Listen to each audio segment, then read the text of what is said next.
Uy! Auntie! Oy, Kamusta Shera? naman ka? Okay naman. Wait ako ng Domingo na simba ta. Domingo. Nagnaamo kay duty Domingo. Sunod na lang. Ano ba, auntie? Sige ha, sunod na lang ha. Uy, kabatchmate manina ako.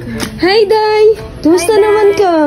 Kira jud kay busy kayo sa school. As Kuwik ta karong Sunday na, simba ta. Sunday sa mood. Daghang kog buhatonon ana, practice pa, receipts pa, nya Lunes pahilin pa jud. Di ko available ana dahil sorry Oo kayo. ba? Sorry jud kayo dahil. Kuan kanang sunod na lang, promise sunod na lang. Uy, excuse me, te. Kuwik nyo karong Sunday na, simba ta.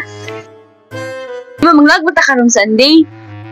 Ay, manglag man mi. Sorry, dili mi available. Sunod na lang. Hello, ate. Available ka karong Sunday? Kuwik ta simba na. La, sorry, kailang ba kay tigpapahulay dyan na akong Sunday. Sorry, sunod na lang. Silingan, kuwik ta karong Domingo na, simba ta. Ay, hala. Domingo na ako. Tilaba, biya ay. Sila kayo ah. Okay, sunod na lang. What if wala ni sunod igsoon? Piliun pa ba nimo nga moabot na ang panahon? Diin-dili nakakasimba sa Ginoo. Our God is our Creator. Walang wala tayo rason para di serve sa iya. Ang tara. Balik ta. Simba ta.